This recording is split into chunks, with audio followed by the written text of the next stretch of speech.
Guess we believe it. Look who we are. We are the dreamers.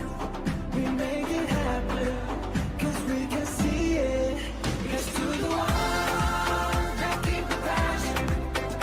Respect. Oh yeah.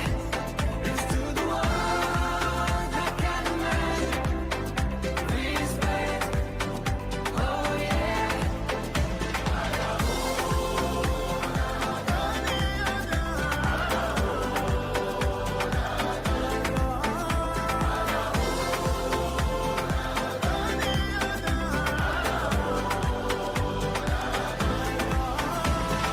Gather round now, look at me. Respect and love the only way. If you wanna come, come with me. The door is open every day. This one plus two rendezvous, all invited. This what we do, how we do. Look who we are. We are the dreamers. We make it happen. Guess we believe it. Look who we are. We are the dreamers. We make it happen. Cause we can see it. Yes to the one that keep the passion. Respect. Oh yeah. Yes to the one that can imagine. Respect. Oh yeah.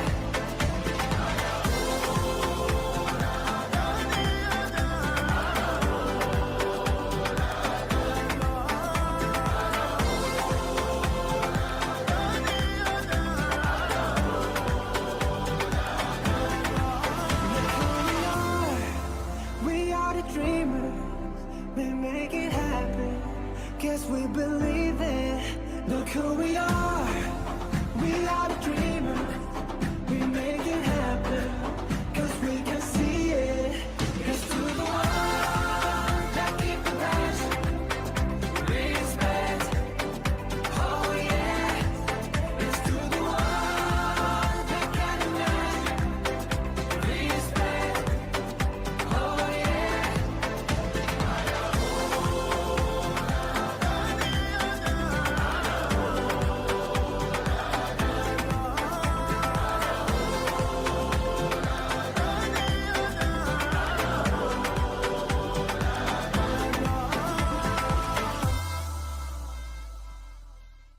Selamat pagi. Apa kabar? Kids. Kids. Kids. Hai Giz People, mitra dan partner dari PT Giz, juga tentunya customer dan klien PT Giz Indonesia. Terima kasih atas kepercayaannya selama ini. Tahun ini kami masuk ke umur 16 tahun, bukan waktu yang pendek untuk sebuah perusahaan teknologi. Kami memulai dari sebuah kos-kosan, membuat sistem, membuat animasi, website, dan akhirnya tahun 2010-2011 kami memutuskan untuk fokus jadi mobile development company. Kami adalah salah satu developer Android dan iOS pertama di Indonesia. Dan banyak hal terjadi selama beberapa tahun terakhir ya, mulai dari metaverse, terus blockchain, dan akhirnya Gen AI nih yang lagi ramai sekarang. Misi kami adalah membuat teknologi bisa berdampak kepada bisnis, kepada produktivitas, karena kami percaya teknologi itu bukan cuma buat bikin dari 0 jadi 1, tapi jadi 100 atau bahkan jadi 1 juta gitu ya. Itu misi kami, scaling impact with technology. So, sekali lagi terima kasih atas kepercayaannya selama 16 tahun ini. Terus dukung kami untuk misi ini, dan hopefully kami terus bisa membantu meningkatkan produktivitas dari mitra dan tentunya klien dari PT Giz Indonesia. Thank you.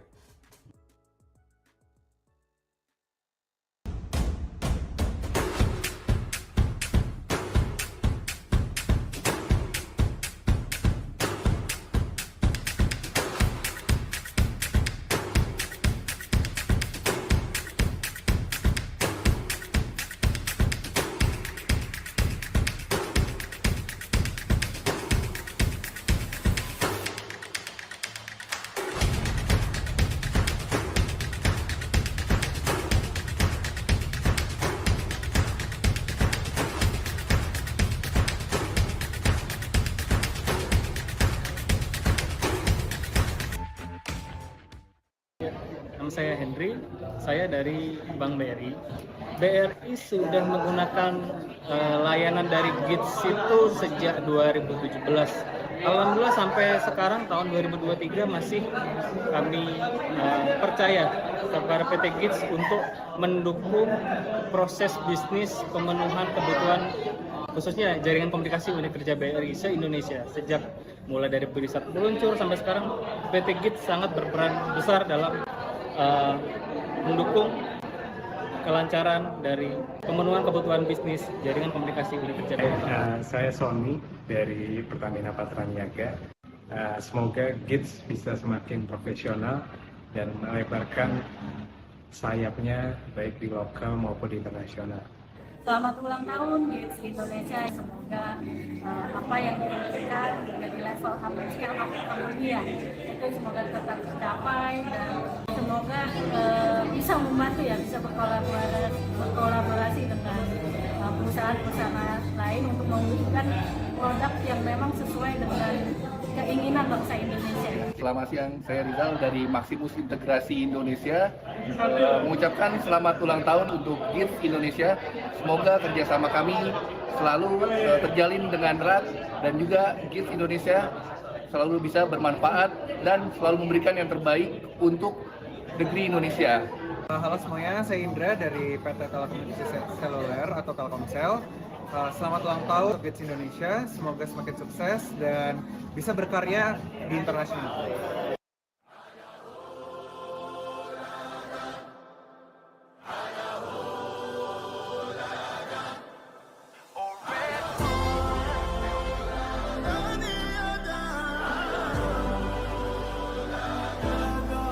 Look who we are the dreamers, we make it happen, guess we believe it. Look who we are the dreamers, we make it happen, cause we can see it. Because to the one that keep the passion, respect, oh yeah. It's to the one that can imagine, respect, oh yeah.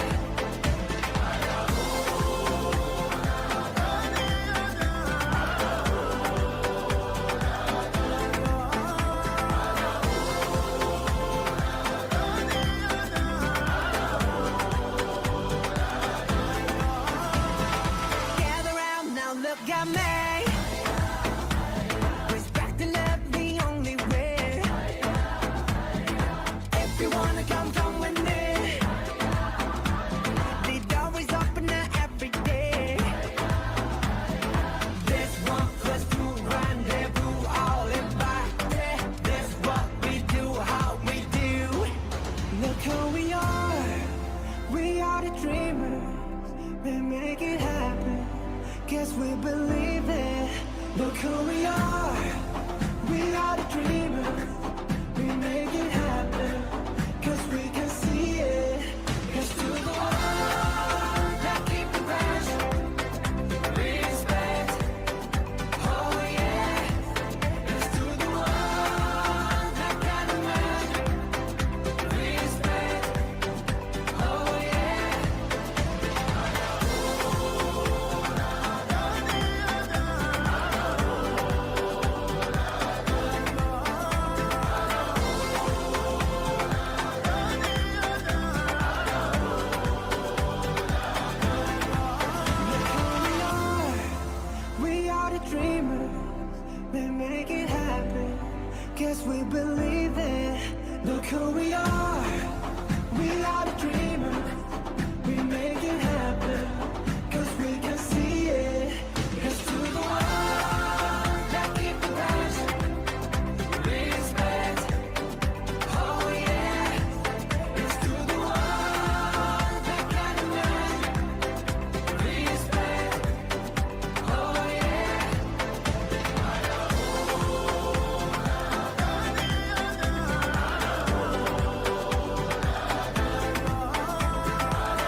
Hi Gids People, mitra dan partner dari PT Gids, juga tentunya customer dan klien PT Gids Indonesia.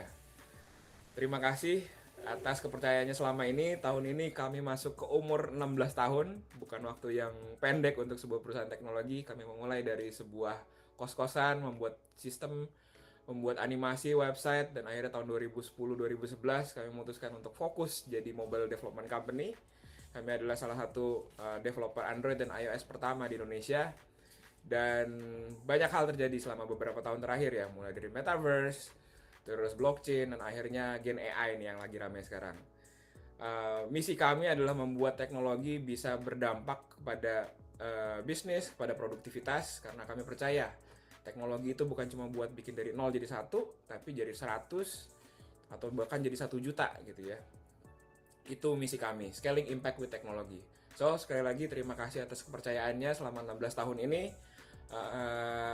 Terus dukung kami untuk misi ini, dan hopefully kami terus bisa membantu meningkatkan produktivitas dari mitra dan tentunya klien dari PT Gids Indonesia. Thank you.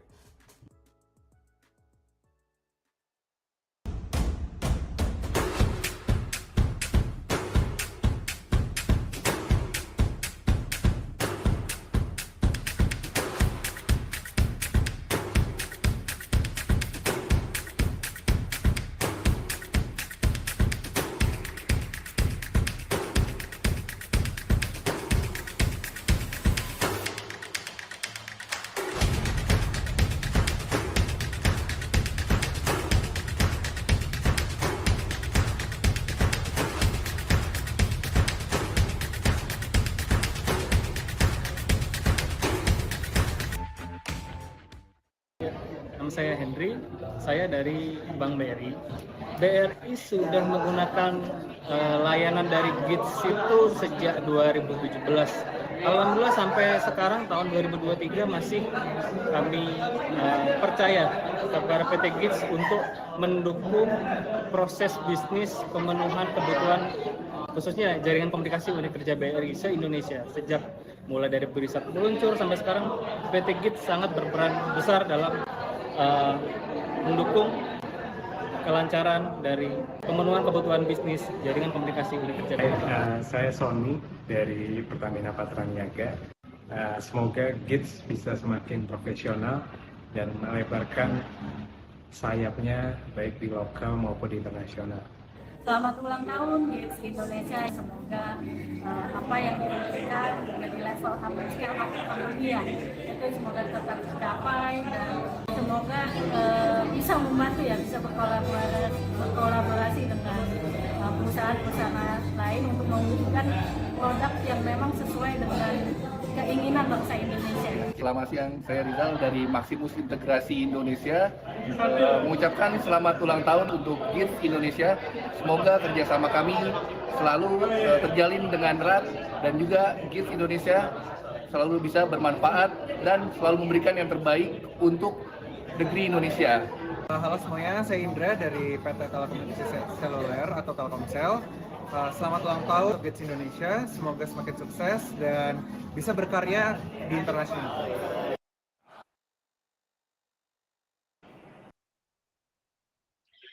Selamat malam Bapak Ibu rekan-rekan sekalian, dan selamat datang di rangkaian webinar series Gids ID AI for Business. Terima kasih kepada Bapak Ibu yang telah meluangkan waktunya untuk dapat hadir pada webinar malam hari ini. Perkenalkan, saya Vivian Justiana yang akan memandu acara malam hari ini. Sebelumnya, saya ingin menyapa rekan-rekan terlebih dahulu. Bagaimana nih kabar Bapak Ibu selama seminggu ini?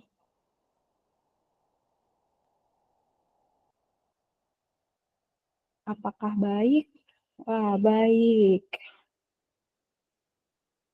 Ya, semoga kita semua selalu dalam keadaan baik dan sehat ya. Sebelum acara dimulai, saya persilahkan rekan-rekan untuk on cam bagi yang tidak berhalangan supaya webinar malam hari ini dapat lebih ramai. Nah, selain itu rekan-rekan juga dapat membagikan momen dan insight menarik pada webinar hari ini ke sosial media, dan jangan lupa untuk tag akun kami di @gids Indonesia dan LinkedIn PT Gids Indonesia. Webinar ini dilaksanakan sebagai bentuk selebrasi 16 tahun berkarya dan berinovasi di bidang teknologi informasi secara global. Dengan tagline kami, 16 Years of Building Smarter, Better Future Together. GITS ID hadir untuk memberikan impact besar pada klien dan masyarakat. Salah satu langkah kami adalah mengadakan rangkaian webinar AI for Business, dan untuk episode ketiga adalah AI in Product Implementation.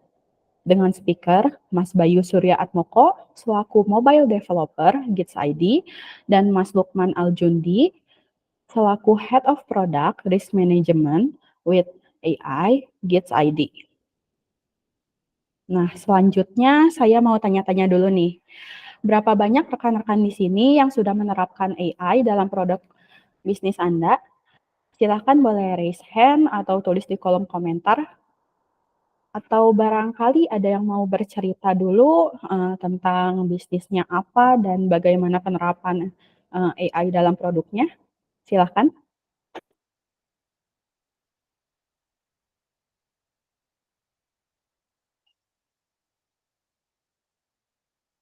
Ya, baik. Mungkin Bapak Ibu masih banyak yang belum atau mengalami kesulitan mengenai penerapan AI dalam produk. Tidak perlu khawatir karena topik ini akan dibahas lebih dalam pada webinar malam hari ini.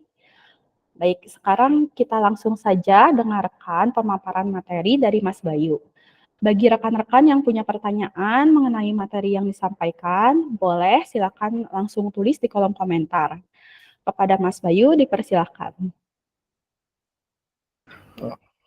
Oke, terima kasih Kak Vivian.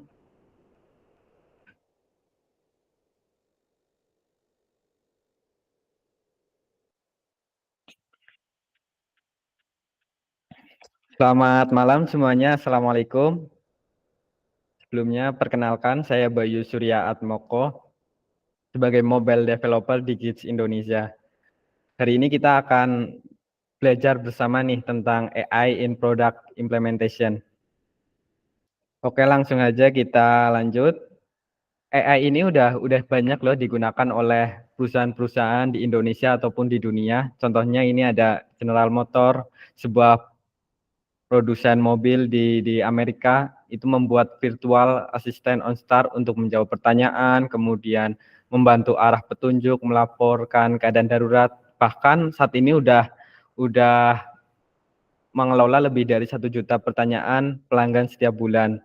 Kemudian ada Wendy, sebuah restoran cepat saji yang membuat Fresh AI membantu menjawab pertanyaan dan pesanan dari pelanggan, menafsirkan jika ada pesanan yang kurang lengkap, dan AI ini bisa menafsirkan apa sih harapan dari pelanggan tersebut dan memberikannya dengan benar. Kemudian ada juga perusahaan Fox Sports. Mereka ini mengelola live video gambar yang diterima dari lapangan langsung dianalisa, yang sebelumnya videonya ini berjam-jam, tapi ketika menggunakan AI bisa dipercepat menjadi sebuah konten, komentar, ataupun keperluan sosial media, aset marketing, dan lain-lain, dan bisa dengan cepat disebarluaskan ke audiens. Nah, tadi itu udah ada contoh beberapa perusahaan yang menggunakan AI. Manfaatnya apa aja sih? Yang pertama, otomasi taks yang berulang. Contoh, mungkin ada pembuatan proposal yang berulang dengan format yang hampir sama, itu bisa otomasi menggunakan AI. Kemudian karena tadi diotomasi, jadi bisa meningkatkan efisiensi dan produktivitas, menghemat biaya juga, yang sebelumnya mungkin dikerjakan oleh beberapa orang, bisa dipersingkat menjadi lebih sedikit orang, dan orang yang lain bisa fokus ke lini bisnis yang lainnya. Kemudian manfaat yang lain bisa memanajemen resiko, terus inovasi, product development. Kemudian yang keenam ada customer experience. Kita bisa menganalisa apa sih yang diharapkan oleh customer. Mungkin dari pelanggan A dan pelanggan B bisa beda-beda ya. kemudian karena tadi bisa mempersonalisasi, akhirnya berdampak pada marketing yang lebih baik. Kemudian data yang mungkin terkumpul selama setahun atau dari tahun-tahun kemarin itu bisa menjadi pengambil keputusan, membantu mengambil keputusan untuk strategi ke depan yang lebih baik. Nah, mungkin kalau kita ingin integrasi AI, ada satu kekhawatiran ya, keamanan data dan dokumen yang kita unggah apakah itu aman atau enggak. Ternyata di Google Cloud API itu udah menerapkan data encryption. Jadi menggunakan 256 bit AES encryption ini secara default sudah menggunakan enkripsi ini. Jadi hanya user yang mempunyai akses saja yang bisa mengakses data tersebut. Google nggak bisa akses. Kemudian yang kedua ada akses kontrol. Jadi setiap user bisa diberi akses tertentu. Nggak semua user bisa mengakses semua hal. Bisa di user A, hanya bisa mengakses fitur A, fitur B, atau yang lainnya. Kemudian ada juga data protection dan privasi dari Google sendiri ini udah berstandar, ada GDPR itu untuk standarisasi di Eropa, kemudian ada ISO 27001 ini tentang keamanan informasi, kemudian ada SOC ini untuk standarisasi di Amerika. Google sudah menerapkan data proteksi dan privasi ini. Nah, terus ada salah satu generative AI yang bernama Vertex AI. Nah, ini Vertex AI ini tuh mempunyai beberapa keunggulan.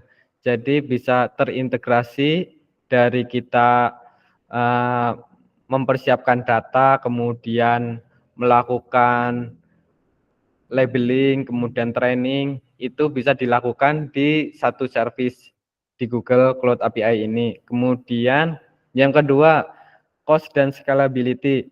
Jadi Vertex AI ini dibayarkan hanya ketika digunakan aja. Ketika nggak digunakan maka tidak akan tertagih. Yang ketiga, karena Vertex AI ini bagian dari Google Ecosystem, maka semua service juga bisa diintegrasikan ke Vertex AI.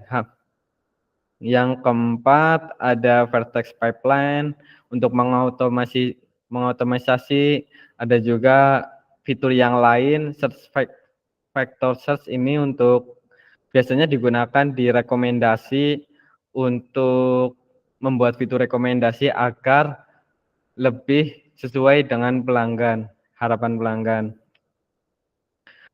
Biasanya ketika kita mengimplementasikan AI ya, ada yang namanya halusinasi. Halusinasi ini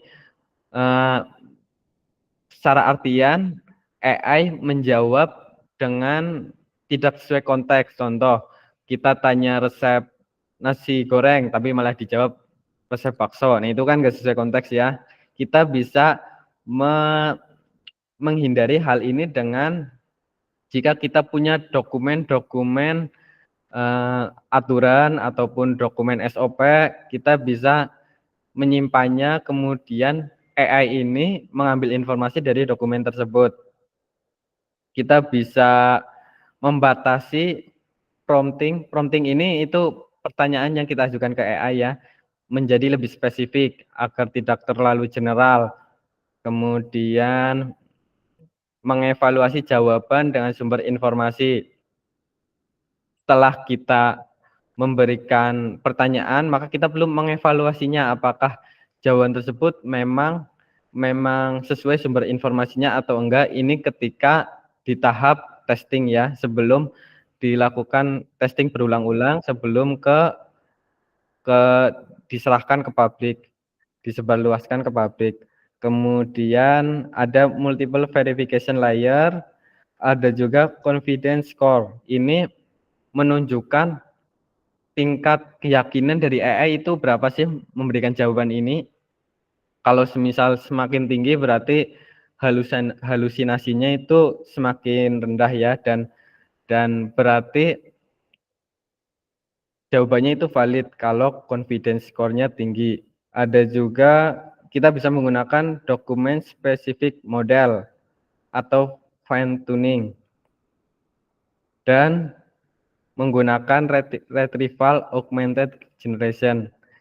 Ini RAG ini itu kalau generatif AI itu kan biasanya kalau kita pakai ChatGPT atau Gemini ya, itu kita menanyakan kemudian diberikan jawaban di generation ya. Tapi untuk RAG ini semisal kita punya dokumen PDF atau dokumen atau database, informasi dari database, kita bisa menggabungkan data yang kita miliki dengan hal yang di-generate oleh AI tersebut sehingga datanya menjadi valid. Nah, hal-hal ini bisa kita lakukan untuk menghindari halusinasi. Kemudian kita juga punya kekhawatiran kalau kita pakai AI apakah jawabannya akurat atau enggak nih. Nah, itu bisa kita tingkatkan dengan beberapa hal. Salah satunya saat proses testing, bandingkan dan validasi jawaban dengan dokumentasi referensi. Apakah itu udah benar atau valid atau belum saat kita proses testing ya. Kemudian tadi confidence score, ada juga human in the loop validation. Jadi AI ini hanya sebagai merekomendasikan jawaban. Untuk validasinya tetap ada di manusia.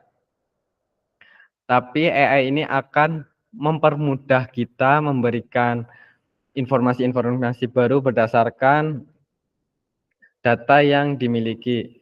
Kemudian jika kita punya informasi yang bisa kita berikan ke AI, pastikan format dokumennya terstruktur kayak CSV, kemudian atau JSON. Ini bagi teman-teman developer ini udah familiar ya. Nah, itu format dokumen yang terstruktur.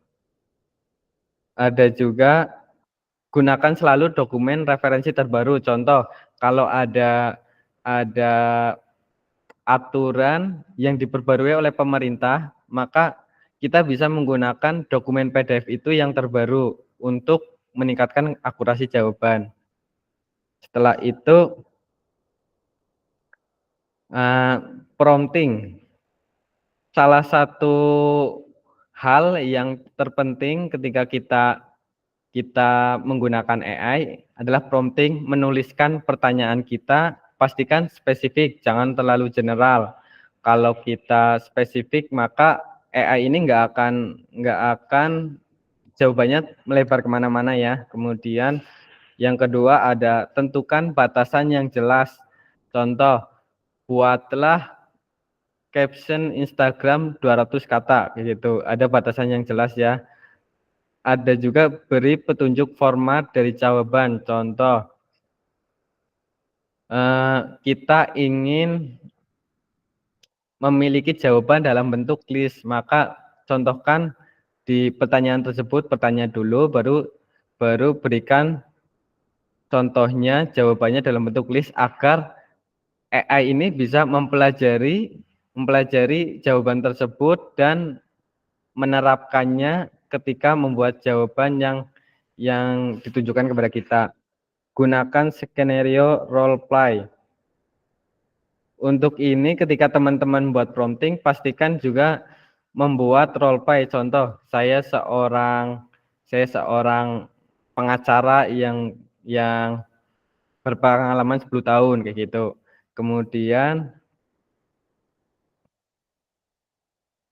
gunakan learning prompt. Jadi yang tadi ya, berikan contoh terlebih dahulu di pertanyaan tersebut agar AI ini mempelajari, oh jawaban yang benar itu gimana, dan akan mencontohnya di jawaban yang mereka berikan nanti.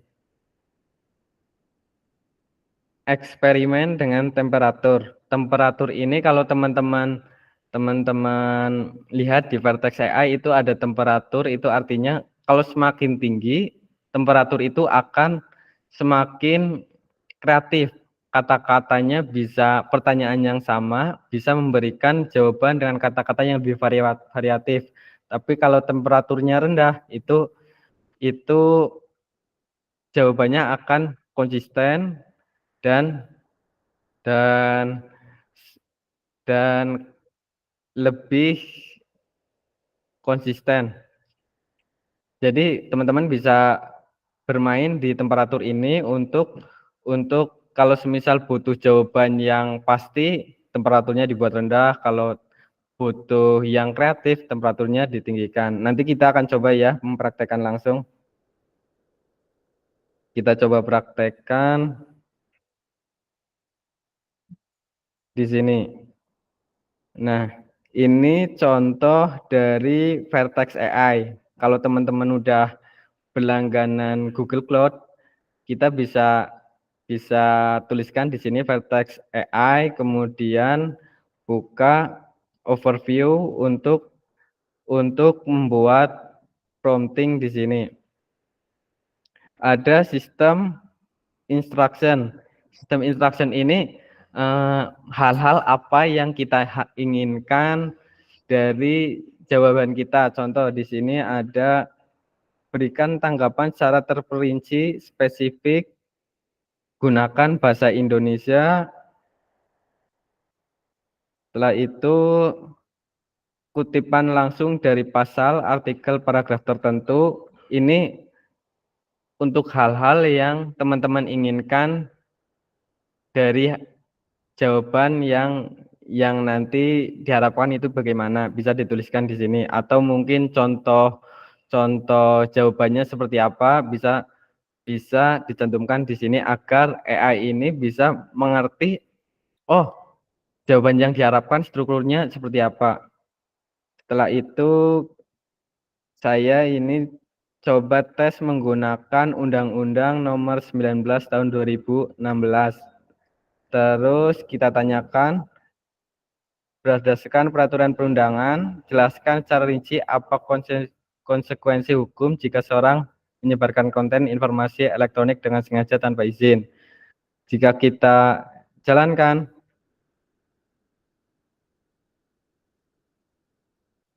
nah di sini akan memberikan jawaban yang spesifik karena kita tadi udah memberikan sistem instruction dan memberikan contoh PDF dokumen dari undang-undang tersebut. Jadi AI ini akan memberikan jawaban berdasarkan dokumen ini dan memberikan jawaban contoh seperti ini. Ada pasal 26 ayat 1 Undang-Undang Nomor 19 Tahun 2006 dan tingkat confidence score-nya 95%. Berarti AI ini yakin bahwa jawaban ini sesuai dengan dokumen yang kita upload tadi ya. Di sini kita juga bisa lihat untuk memilih model atau region ini bisa kita set sesuai region kita. Kalau yang paling dekat Singapura, ini akan mempercepat proses penerapan AI-nya tadi. Kemudian ada temperatur. Ini temperatur kalau semakin sedikit berarti nanti jawaban ini semakin konsisten ya. Kalau temperaturnya dinaikkan maka jawabannya akan semakin kreatif, semakin variatif. Nah itu mana yang dipilih tergantung dari kebutuhan teman-teman. Apakah butuh jawaban yang tidak berubah-ubah atau yang kreatif. Mungkin bikin puisi. Buat puisi itu kan butuh kekreatifan, variasi yang baik, maka bisa dinaikkan. Kemudian kita bisa membatasi token output. Setiap jawaban ini pertanyaan kita bisa batasi hanya 8.000 token aja. Ini untuk menghindari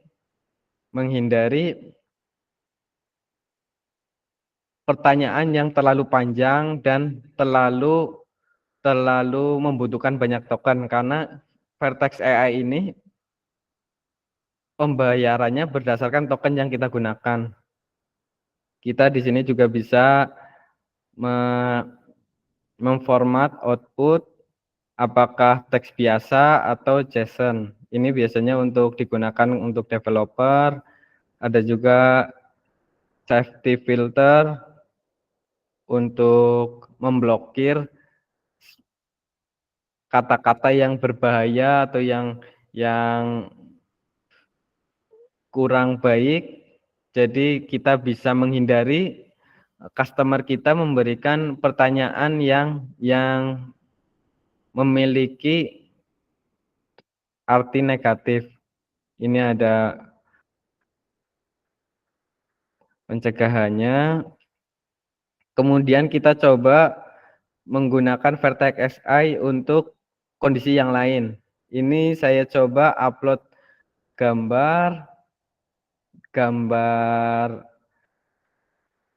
sebuah tabungan dari Google ya. Ini dengan gambar yang tidak teratur, tidak presisi, tapi dari AI bisa mengetahui informasi yang diberikan walaupun gambarnya tadi tidak presisi ya. Bisa dilihat di sini nama Sabna Ibnu Husna, Bank BRI dan nomor rekening bla bla bla. Ini membuktikan bahwa AI cukup tangguh untuk melihat informasi yang dari gambar yang kita upload tadi ya.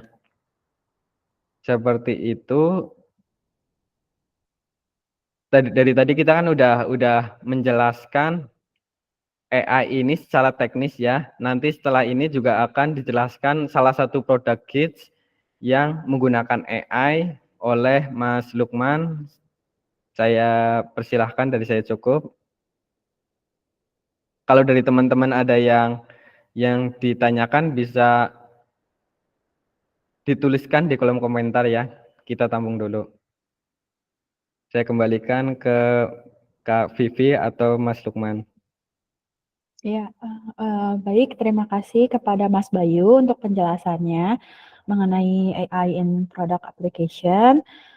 Gimana nih teman-teman? Apakah semakin memahami penerapan AI dalam produk bisnis Anda? Yuk, setelah ini kita terjun lebih dalam terkait topik ini. Materi selanjutnya akan disampaikan oleh Mas Lukman. Silakan Mas Lukman. Oke, thank you Mbak Vivian. Halo semua, selamat malam. Sepi banget nih, kayak aku pengen tahu dong, boleh tulis nggak sih teman-teman? Di sini ada Mas Niko, lalu ada siapa aja nih? Ada Mas Dwi Permana, Mas Dwi Kusuma, Mas Budi, Mas Dandi, juga teman-teman yang lain, Mbak Miranita. Boleh tulis dong kira-kira teman-teman dari mana. Kita sambil ngobrol-ngobrol juga. Jadi happy banget malam ini bisa ngobrol bareng. Nanti aku minta tolong dibantu ya untuk share screen.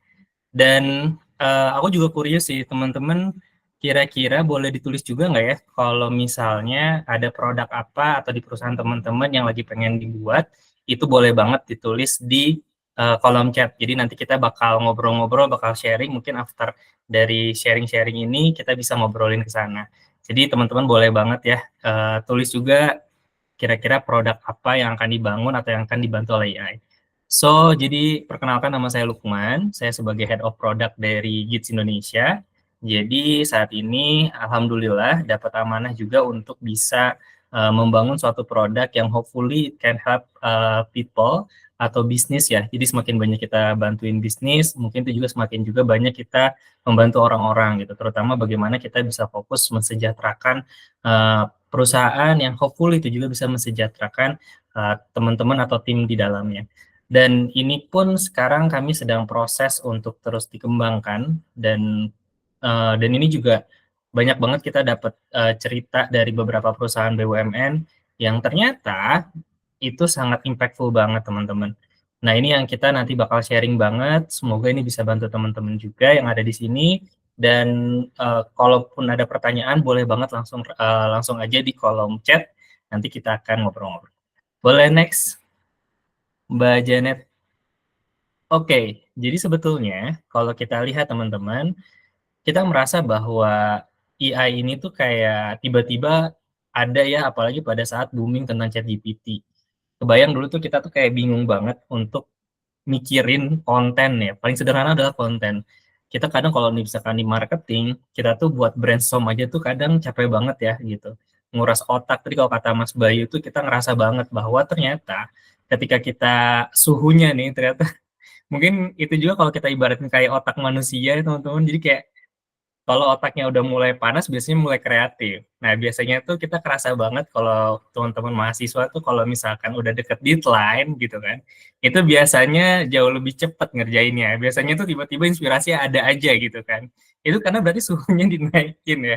Jadi itu salah satu contoh sederhana dan itu yang kita lihat dalam bisnis kita juga. Sebenarnya yang paling penting, jadi ya itu udah kayak GPS teman-teman.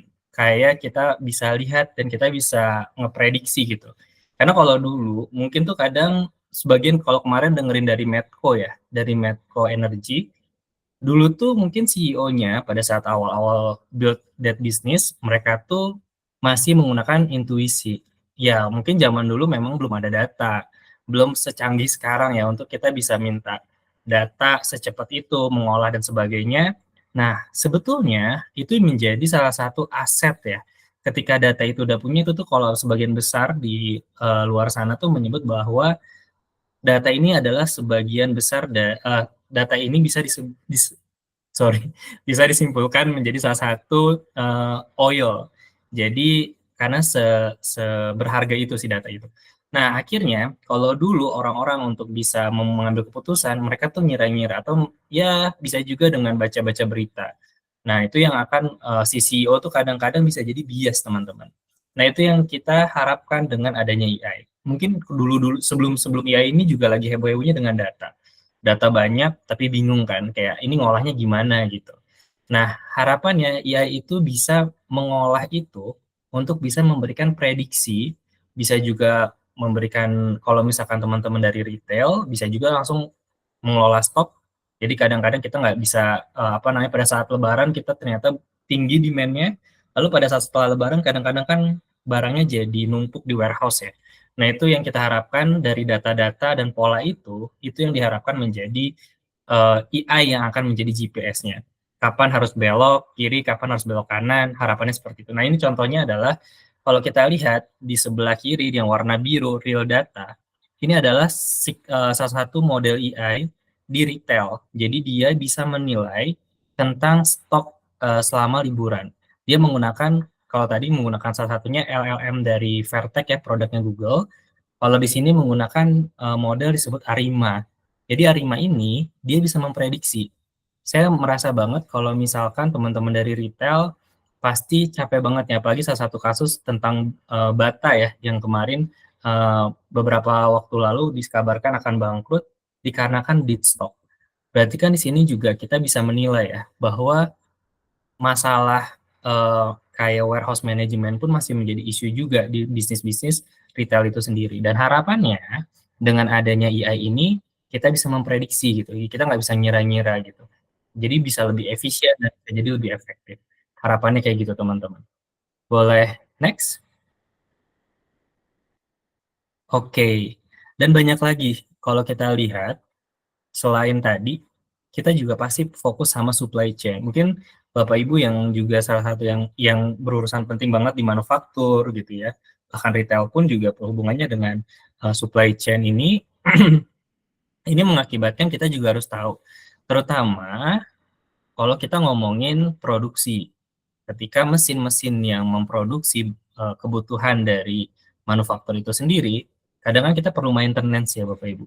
Kita perlu maintenance, kita perlu tahu nih, dan kadang-kadang kita nggak tahu ini kapan mesin bisa error gitu kan, yang mengakibatkan downtime-nya juga lama, dan itu yang mengakibatkan juga produksi jadinya tidak maksimal. Nah, salah satunya adalah AI yang menggunakan random forest. Jadi si AI ini akan membaca terkait pola dari sensor-sensor mesin yang ada.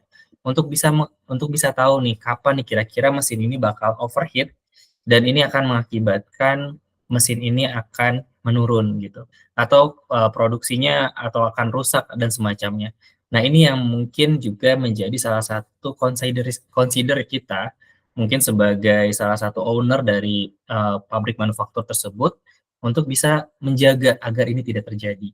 Lalu juga bisa juga nih rekan-rekan, Bapak Ibu, kalau Bapak Ibu memiliki e-commerce, jadi AI bisa membaca atau bisa memberikan pola terhadap sentimen. Nah, ini yang menarik banget. Di risk management yang kita bangun ini, itu pun juga menilai sentimen sentimen dari media. Nah, kalau misalkan di sosial media gitu ya, kalau teman-teman sekarang di TikTok tuh lagi heboh namanya, ini kayak kebanyakan nonton TikTok kali ya.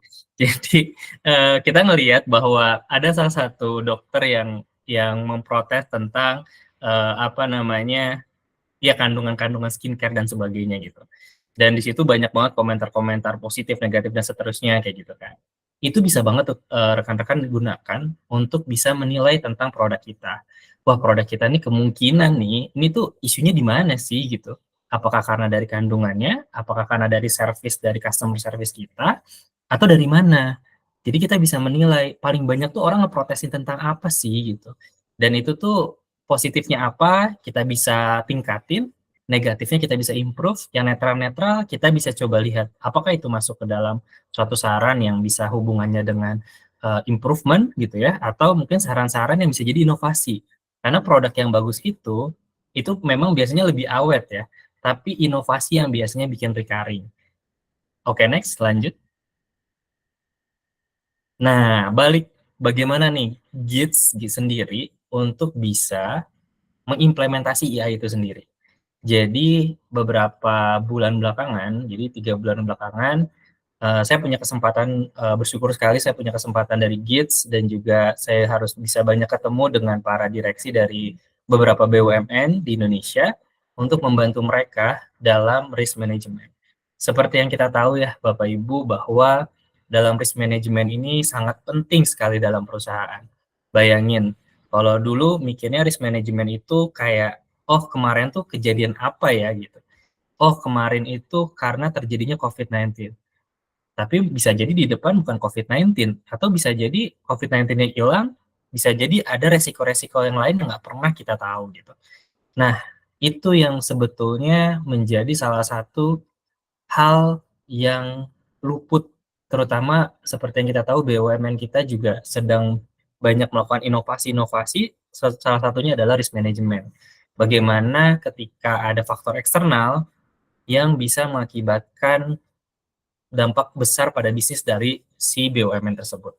Nah, di sini kalau kita lihat skemanya sangat kompleks, Bapak Ibu. Dimulai dari yang paling pertama adalah nilai kematangan indeks resiko. Jadi si perusahaan ini harus dinilai dulu seberapa matang, seberapa mature perusahaan tersebut dalam manajemen resiko. Baru yang kedua adalah pelaporan manajemen resikonya. Jadi ini sangat bertahap. Baru yang terakhir adalah analytical review. Nah, AI-nya di mana, Mas? AI-nya itu di semua aspek yang ada di sini. Di mana AI akan menilai ketika si dokumen tentang SOP di-upload ke perusahaan gitu ya. Itu akan dinilai, ini tuh bolongnya bakal di mana nih? Misalkan kalau Bapak Ibu dari bank, kita bisa tahu SOP ini apakah bisa menangkap fraud gitu ya, melihat pola fraud gitu, atau mungkin Bapak Ibu bisa melihat juga SOP ini dari operasional, terutama operasional yang akan sangat banyak sekali ya Bapak Ibu.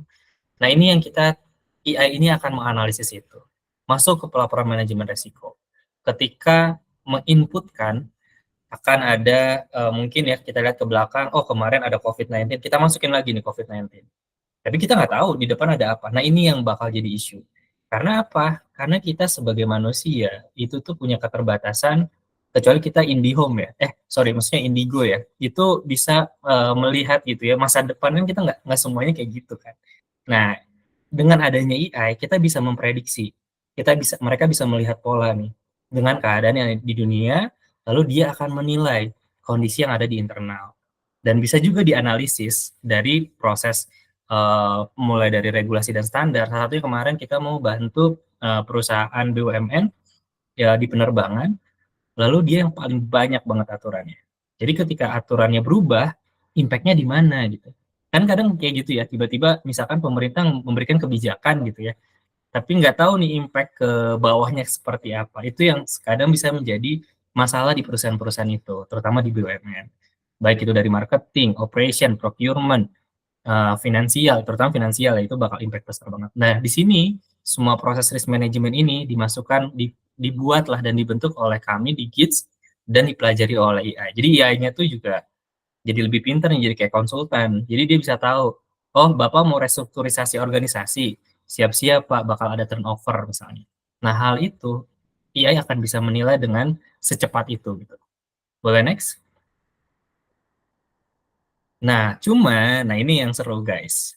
Jadi masalahnya adalah tentang kualitas data. Jadi ada salah satu perusahaan asuransi di BUMN, dia punya aplikasi dari tahun 2018.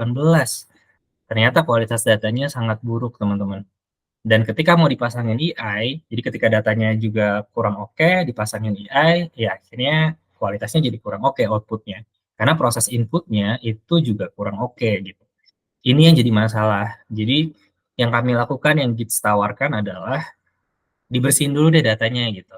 Dibersihin dulu datanya sampai benar-benar bersih, baru nanti kita coba train si AI-nya untuk belajar. Untuk bisa dia memberikan output yang lebih bagus. Dan yang kedua adalah ada beberapa hal yang memang kita bisa menilai bahwa AI ini perlu banyak belajar.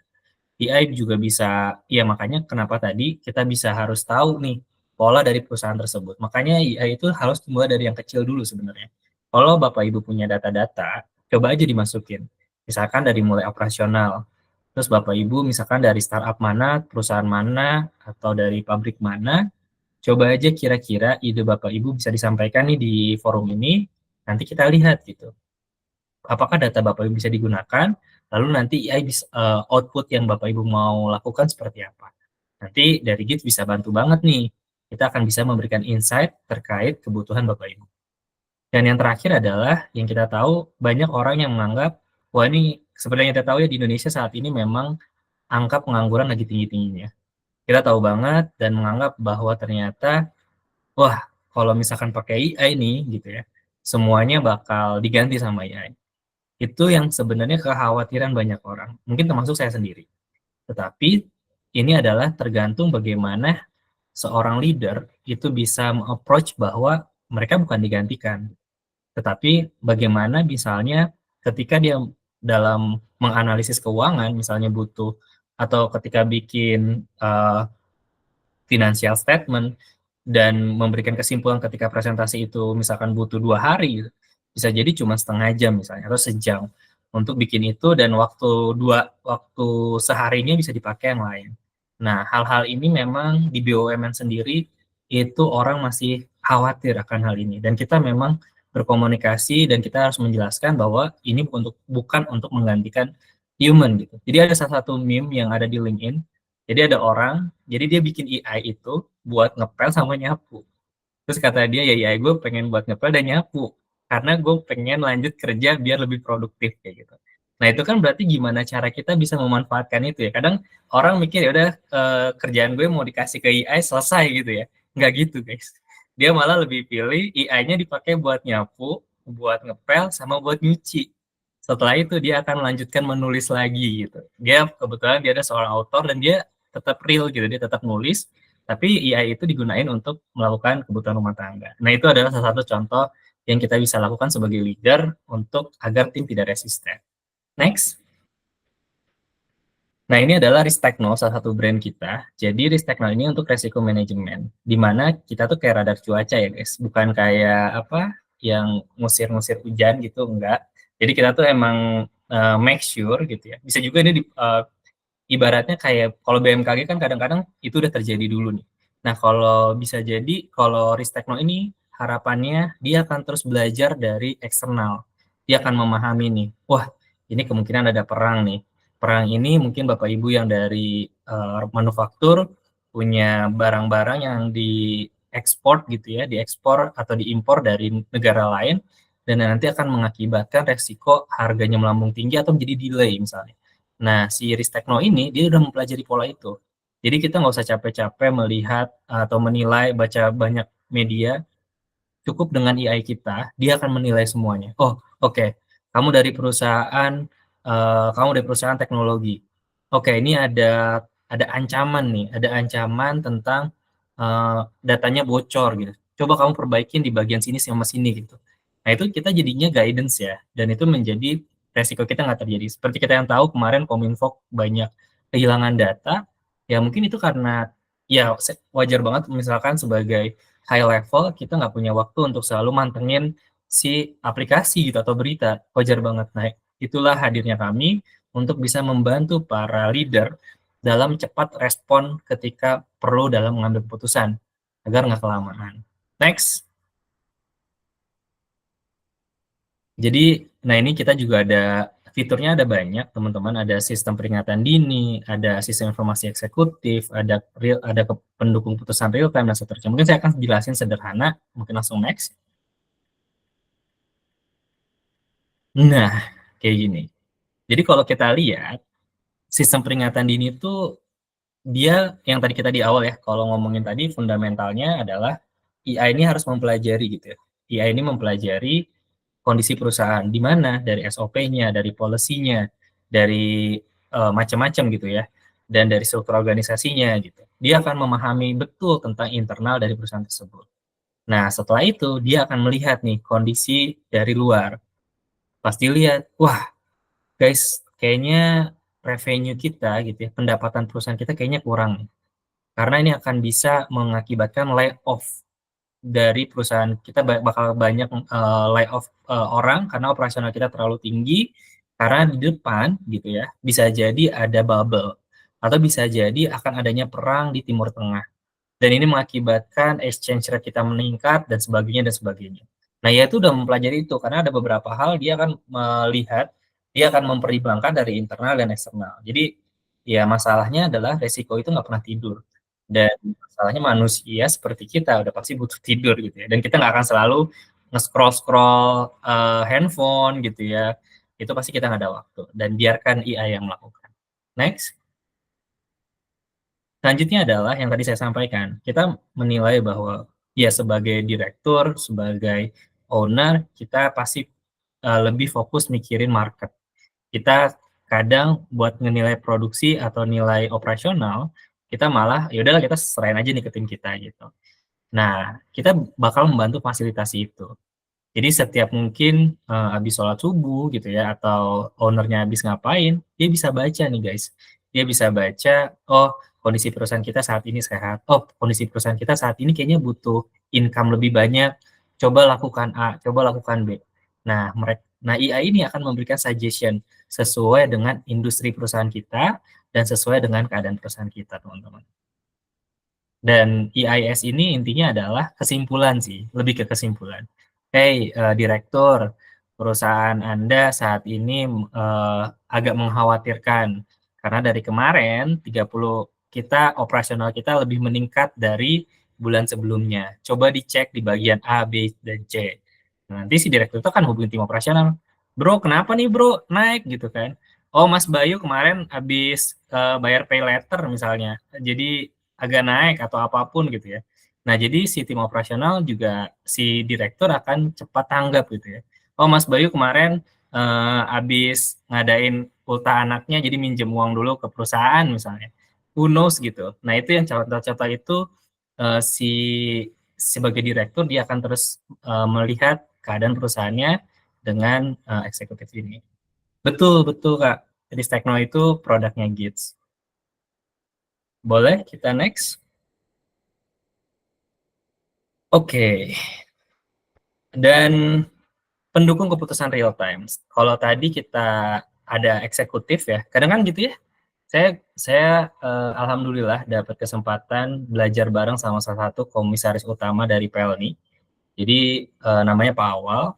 Itu kalau di WhatsApp, itu tuh kalau saya cuma kirim data kayak, Pak, ini kita udah approach ini, dan ini. Terus kesimpulannya apa, bro? Nah, loh kan.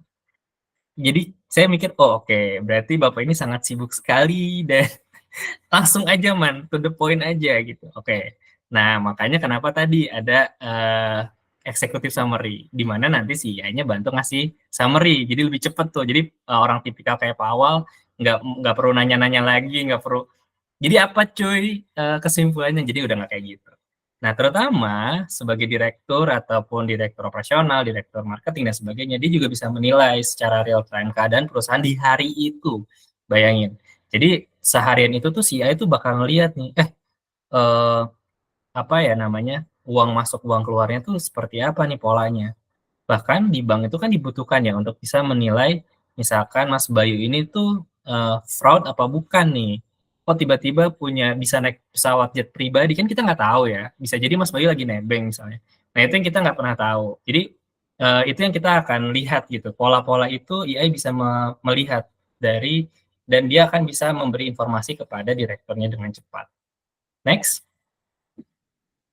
Nah, ini adalah risk maturity assessment, artinya kita bisa menilai si perusahaan itu seberapa dewasa, seberapa mature ya si perusahaan itu dalam menangani risk management. Jadi semakin rendah berarti harus perlu diimprove, semakin tinggi. Jadi nilai skornya 1 sampai 5, teman-teman. Jadi 5 makin bagus. Yang saya tahu BUMN itu nilainya 1 atau 2. Jadi belum ada yang sampai 3 sampai 5. Se-Indonesia. Next. Nah, kurang lebih gitu teman-teman. Jadi feel free, kalaupun mau ada pertanyaan, happy banget. Jadi kalau nanti kita bisa discuss dan bisa sharing. Dan kalau teman-teman mungkin ada kayak semacam, Mas Lukman saya pengen bikin produk dong buat perusahaan saya, gaskan lah. Kita coba diskusi di sini. Oke, back to you Mbak Vivian. Thank you teman-teman. Baik, terima kasih banyak Mas Lukman atas pemaparan materinya. Lalu mungkin kesimpulan yang bisa kita ambil tadi dari pemaparan materi, yaitu AI saat ini sudah banyak digunakan oleh berbagai perusahaan di dunia.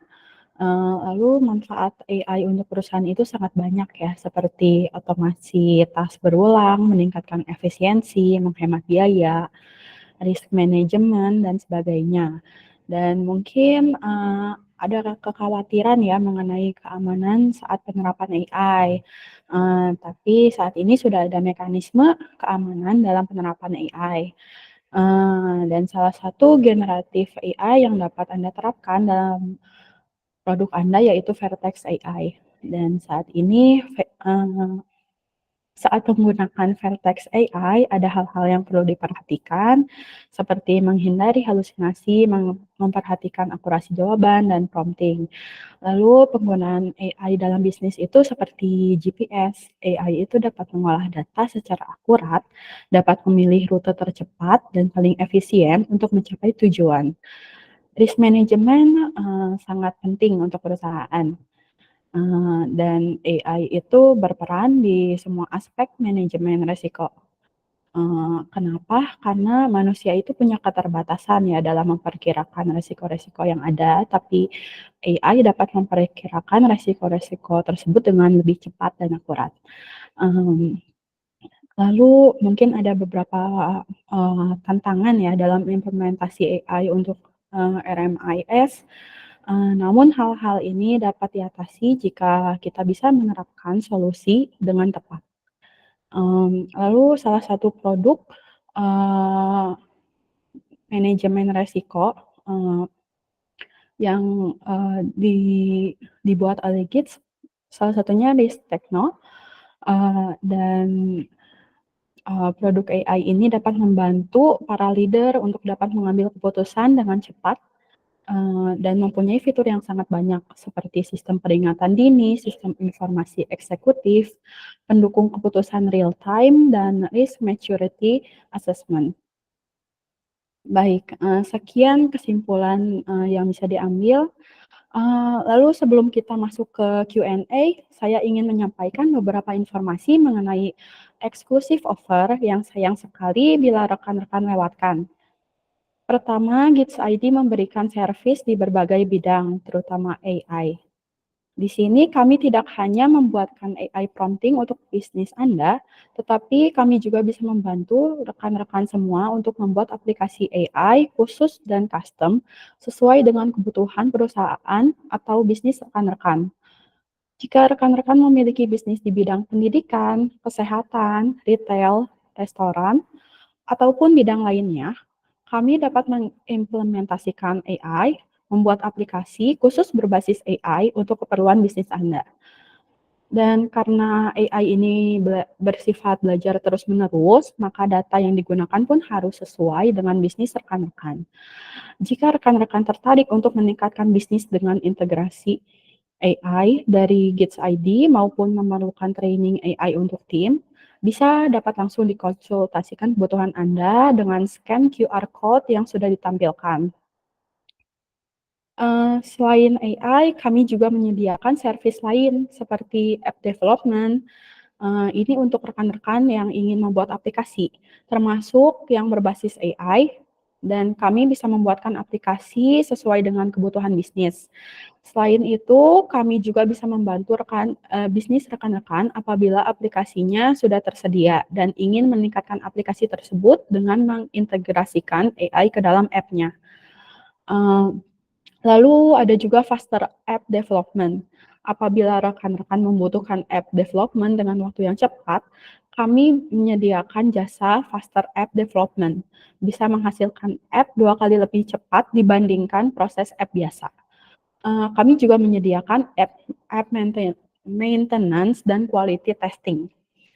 Dan hanya di bulan September, rekan-rekan semua bisa mendapatkan special offer, yaitu diskon sebesar 16% untuk servis app, AI, ataupun training, sesuai kebutuhan rekan-rekan. Jadi, hubungi kami sekarang dengan scan kode QR yang tertera. Boleh untuk difoto terlebih dahulu kode QR-nya karena batas waktu penawaran spesial ini hanya sampai akhir September 2024. Lalu selain itu kami juga punya beberapa lini bisnis dari Gates ID, yaitu Hytopia, penyedia talenta IT, Gates Cloud, penyedia cloud solution dan digital workspace. Ada Utara, penyedia service desain seperti UI UX, logo, branding, dan masih banyak lagi. Lalu ada SMK Dev, ini untuk tim Anda yang ingin belajar lebih dalam secara teknis, bisa join ke Akademi SMK Dev. Lalu ada UDK, yang menyediakan solusi digital untuk lembaga edukasi. Baik, setelah ini kita akan masuk ke sesi Q&A. Bagi rekan-rekan yang belum mengirimkan pertanyaannya, boleh tulis di kolom komentar. Dan nanti yang namanya saya panggil boleh on mic dan membacakan pertanyaannya. Baik, dipersilakan.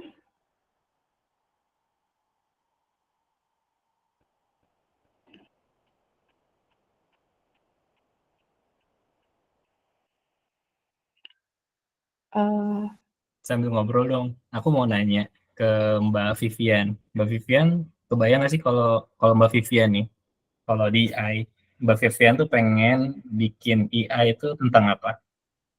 Atau kayak pas mau ketemu teman, AI-nya bisa milihin baju apa yang cocok gitu. Atau gimana? Kalau Mbak Vivian pengennya tuh bikin AI yang kayak gimana sih?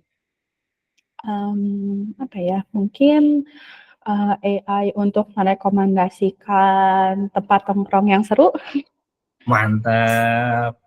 Terus. Apa ya, AI untuk membantu mengerjakan tugas.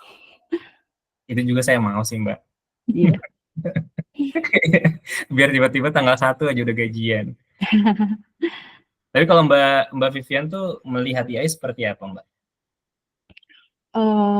Kalau saya lihat AI ini sangat membantu ya untuk pekerjaan kita, untuk kehidupan sehari-hari, dan dalam banyak hal sih ya untuk di kehidupan kita. Apalagi saat ini sudah sangat banyak ya aplikasi berbasis AI dan mungkin Google juga sekarang sudah menggunakan AI ya, begitu. Wow, oke.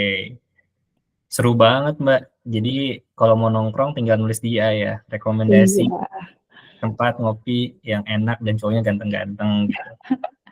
Nanti isinya Mas Bayu semua dalamnya. Nah, penasaran juga dong, tadi ada beberapa orang yang nanya ya, oh Mbak Alinanya tadi udah live, mungkin dari teman-teman, dari siapa nih, ada beberapa teman-teman yang mungkin mau sharing juga boleh.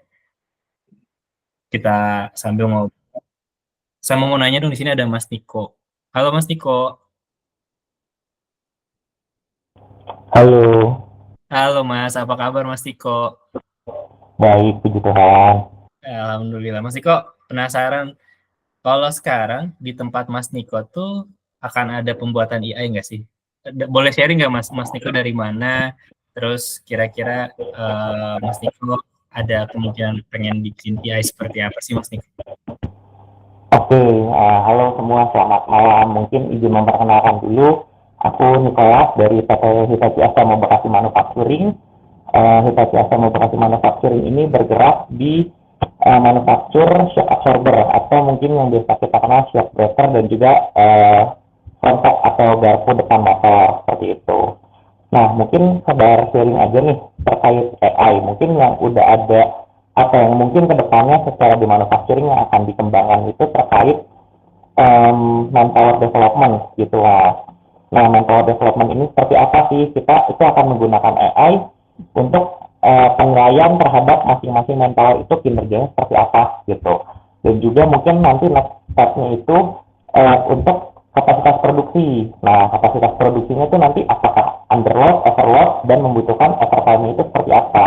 Harapannya data-data tersebut akan diolah menggunakan AI supaya teman-teman dari PPIC, teman-teman dari planner, teman-teman dari engineering itu udah bisa memperhitungkan, oh berapa nih kinerja manpower yang dibutuhkan, oh berapa nih mesin-mesin kapasitas apa namanya atau warehouse yang dibutuhkan ke depannya seperti apa. Gitu Mas Lukman. Canggih banget. Mas Niko, berarti udah berapa persen Mas di Hitachi sendiri untuk implementasi ini Mas? Oke, mungkin untuk implementasinya kita masih berharap nih ya Mas Lukman. Kenapa? Karena secara di manufacturing kan teman-teman IT itu bukan sebagai core business atau belum menjadi core business. Nah, harapannya sih kalau banyak dari IT udah bisa menjadi satu core business, itu akan menjadi salah satu pertimbangan untuk kedepannya kita bergerak di industrial 4.0 atau bahkan di 5.0 seperti itu. Oh, seru banget. Seru banget. Thank you Mas Niko sharingnya. Jadi sampai bahkan bisa memprediksi mental health ya. Iya nggak sih? Sampai karyawannya itu sampai bisa dideteksi performa dan seterusnya, benar nggak? Iya, harapannya sih seperti itu Mas Lukman. Wow, jadi kelihatan sih kalau misalkan Mas Bayu patah hati sama Mbak Elma, ya jadi ketahuan gitu. Ini bakal bisa menurunkan productivity, gitu Mas Bayu. Keren banget.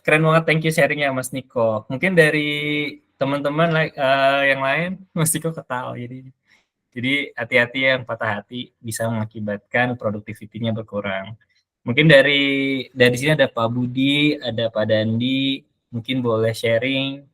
Bu Yuni, silahkan dari Bapak Ibu, kita bisa sambil ngobrol-ngobrol santai dan bisa belajar nih dari Bapak Ibu terkait di perusahaannya akan seperti apa. Dari Mas Bayu gimana Mas Bayu? Apakah sudah akan membuat AI gitu ya untuk bisa mencari pasangan gitu yang cocok atau gimana Mas? Untuk itu di belakang nanti. Oh di belakang. Ya nih, ini ide-idenya cukup menarik ya tadi dari Pak Nikolas, biar produktivitasnya naik ya. Memperhatikan juga karyawan tadi biar efektif, terus efisien, produktivitas naik, dan mental health-nya juga diperhatikan ya, sangat bagus sekali. Sangat bagus banget Mas Niko. Iya betul, dari Mas Niko dan Mas Bayu. Ini sih udah kelihatan banget ya kalau misalkan muka-mukanya udah pagi-paginya udah kerung-kerung sih berarti ini unproductivity nih. Berarti kemungkinan presentasenya akan menurunkan productivity. Itu keren banget sampai bisa ngomongin tentang produksi juga. Wow. Oke. Dan mungkin dari rekan-rekan yang lain ada juga, atau dari Mbak Janet boleh sharing nggak kalau di Mbak Janet kira-kira mau bikin AI yang kayak gimana sih Mbak Janet? Kalau dari aku sendiri sih, yang pasti AI harus membantu kehidupan aku ya. Sama sih yang kayak tadi, yang kalau misal tidak menggantikan pekerjaan aku saat ini, tapi malah membantu aku terus bisa semakin produktif di kerjaan ini gitu. Nah, Kayak gitu. keren banget Mbak Janet. Kalau Mbak Elma mau bikin AI apa Mbak Elma? Dari aku sendiri, aku sempat kepikiran sih untuk bikin bisnis kayak co-working space atau cafe, tapi ada perpustakaannya gitu loh. Jadi AI-nya itu bisa bantu untuk kayak mungkin ngasih rekomendasi buku apa atau makanan atau minuman apa gitu yang cocok sesuai sama mood customer-nya gitu. Kalau itu sih dari aku. Seru banget. Kalau Mas Bayu mau bikinnya yang by zodiak ya Mas Bayu ya. Kalau zodiaknya Taurus dikasihnya kopi aja yang pahit, pas kepala gitu ya Mas Bayu.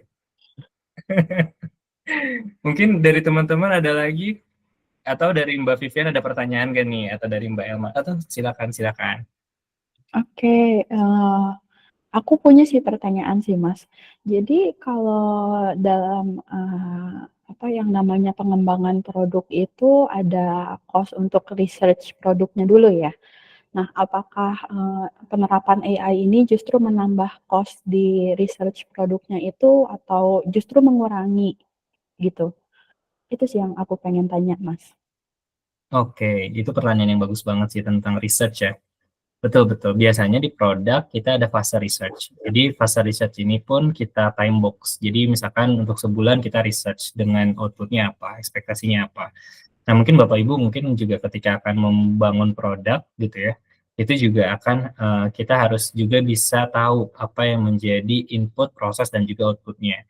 Jadi jangan sampai ketika kita mau masukin AI, kita nggak tahu nih ekspektasi hasil dari produk yang akan jadi akan seperti apa. Itu akan jadi PR banget dan itu akan costly banget gitu. Nah makanya caranya adalah kalau misalkan kita time boxing aja, misalkan tadi Mas Niko itu mau bikin tentang menilai performa dari karyawan. Nah itu tuh mau seperti apa outputnya gitu. Dan hasilnya seperti apa. Ketika misalkan kata Mas Niko, oh saya cuma pengen menilai KPI nih. KPI-nya misalkan dia sebagai manajer, bagaimana dia ngelitnya, bagaimana feedback dari 360-nya, dan banyak hal yang terjadi. Jadi ketika hal itu terjadi, itu akan lebih mudah gitu. Oh, outputnya akan seperti A, B, C, dan D. Dan itu tetap masuk cost Mbak Vivian. Itu harus tetap masuk cost. Karena apa? Ya, karena memang itu akan banyak banget kita bisa jadi wawancara sama usernya, kita bisa jadi harus ngobrol lebih banyak, kita bisa jadi butuh SMI. Di risk management pun ketika kami bikin produk Ristekno, itu tuh ada subject matter expertnya. Jadi nggak tiba-tiba Lukman masuk, ayo kita bikin risk management gitu, nggak gitu. Jadi kita datangkan si subject matter expertnya, orang yang sangat handal dan sangat ahli. Beliau ini, mungkin sedikit cerita. Long share story, beliau ini adalah salah satu komite risk management di perusahaan di 40 perusahaan multinasional. Salah satunya adalah dia itu menjadi komite di perusahaan BUMN Listrik Indonesia. Setelah kita udah tahu lah ya kalau Listrik Indonesia itu siapa, dan beliau adalah komitenya. Jadi dia punya 40 perusahaan dan dia akan bisa sangat mudah menilai itu. Sebetulnya ya ini gimana mengcopy paste beliau gitu ya dalam masuk ke dalam produk kita atau Ristekno ini untuk ngebantu kita. Nah kurang lebih sih gitu. Jadi cost itu untuk bayar mereka nih subject matter expertnya gitu, bayar ongkos kita gitu ya. Kalau kita mau GoFood kan kita juga perlu duit ya. Ketika kita lagi pusing gitu ya, sepaneng mikirin AI mulu, algoritmanya gimana, kita butuh GoFood, yaitu duitnya bisa buat operasional itu misalnya. Atau hal-hal yang lain yang sifatnya adalah emang research. Dan itu akan jauh lebih mudah. Gitu sih Mbak. Dan itu harus ada cost-nya ya. Jadi fasenya harus masuk. Kapan fase research, sampai kapan, terus development-nya kapan, sampai akhirnya bisa launch-nya kapan. Gitu Mbak Vivian. Menjawab nggak kira-kira? Iya, sangat menjawab Mas Lukman. Baik, mungkin mohon maaf karena dikarenakan waktu kita terbatas, sesi Q&A ini saya sudahi terlebih dahulu ya. Terima kasih untuk Mas Lukman dan Mas Bayu atas jawabannya. Lalu bagi rekan-rekan yang mungkin masih punya pertanyaan lain, boleh ditanyakan kepada speaker kami dengan menghubungi LinkedIn Mas Bayu dan Mas Lukman yang sudah tertera di layar. Dan juga kepada Bapak Ibu, silakan share tentang pengalaman webinar malam hari ini di sosial media Anda, dan jangan lupa tag Instagram atau LinkedIn kami. Lalu kami juga mengadakan webinar selanjutnya yang berjudul AI and Faster App Development Collaboration, a Powerful Synergy. Webinar ini akan dilaksanakan minggu depan, tanggal 27 September 2024. Webinar ini akan jadi sangat spesial karena adanya kolaborasi dengan FFDG, yaitu Flutterflow Developer Group.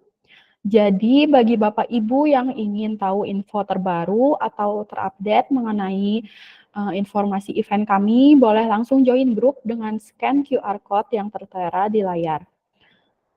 Sebelum ditutup, diharapkan kepada rekan-rekan yang tidak berhalangan untuk on-cam, kita akan sesi dokumentasi dulu.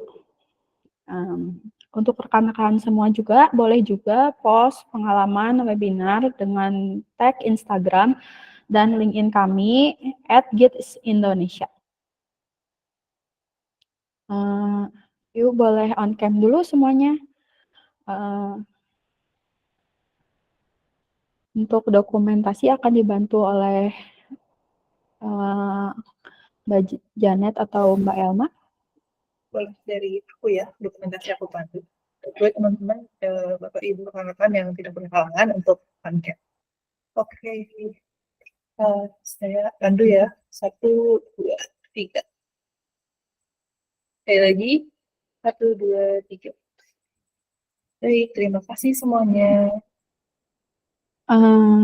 Baik, untuk menutup acara hari ini, saya ingin mengucapkan kembali terima kasih banyak kepada para speaker, yaitu Mas Bayu dan Mas Lukman. Juga terima kasih banyak kepada rekan-rekan yang telah hadir dan stay sampai akhir. Semoga webinar ini memberikan banyak manfaat dan membuka peluang kerjasama kita di masa depan. Silakan juga untuk mendiskusikan kebutuhan Bapak Ibu via WA atau email kami.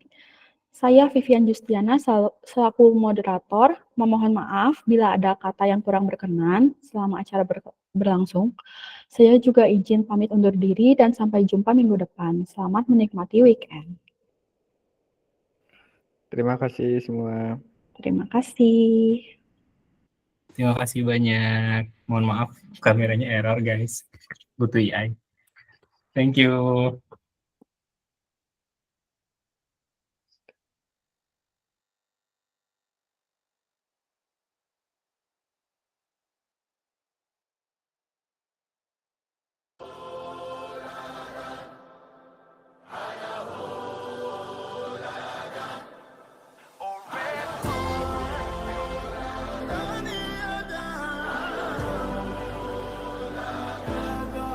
Look who we are the dreamers, we make it happen, guess we believe it.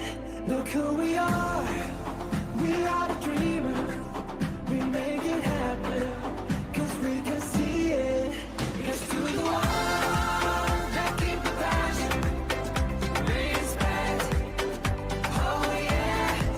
Here's to the ones that can imagine, respect, oh yeah.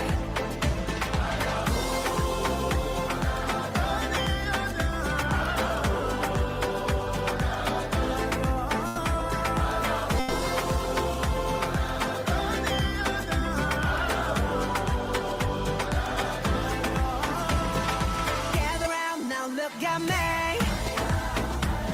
Respect and love the only way.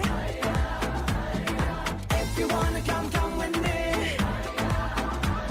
The door is open every day. This 1+2 rendezvous, all invited. This what we do, how we do. Look who we are the dreamers. We make it happen, guess we believe it. Look who we are the dreamers. We make it happen, cause we can see it. Here's to the ones that keep the passion, respect, oh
Gids People, mitra dan partner dari PT Gids, juga tentunya customer dan klien PT Gids Indonesia.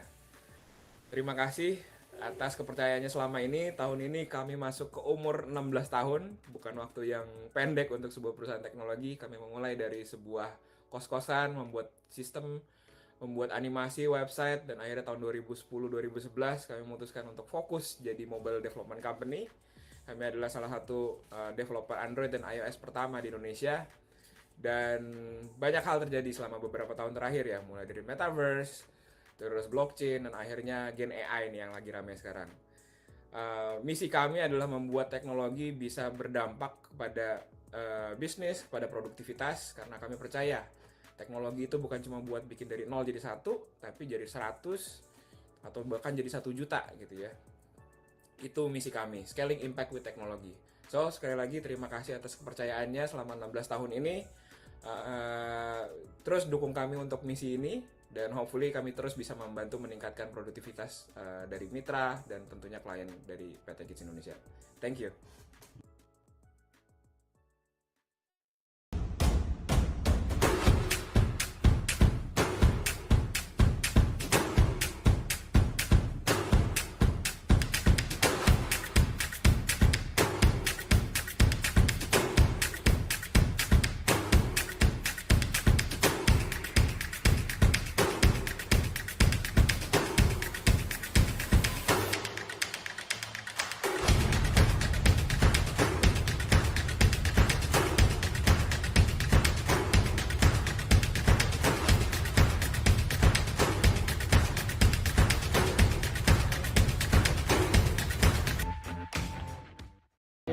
Nama saya Henry, saya dari Bank BRI.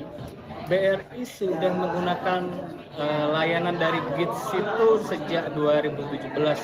Alhamdulillah sampai sekarang tahun 2023 masih kami percaya kepada PT Gids untuk mendukung proses bisnis pemenuhan kebutuhan khususnya jaringan komunikasi unit kerja BRI se-Indonesia. Sejak mulai dari riset meluncur sampai sekarang, PT Gids sangat berperan besar dalam mendukung kelancaran dari pemenuhan kebutuhan bisnis jaringan komunikasi unit kerja BRI. Saya Sony dari Pertamina Patraniaga.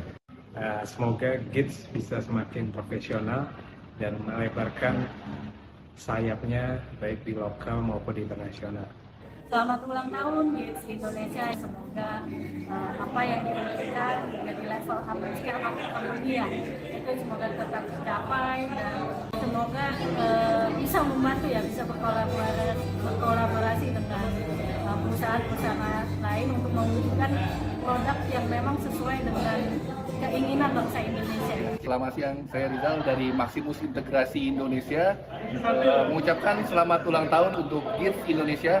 Semoga kerjasama kami selalu terjalin dengan erat, dan juga Gids Indonesia selalu bisa bermanfaat dan selalu memberikan yang terbaik untuk negeri Indonesia.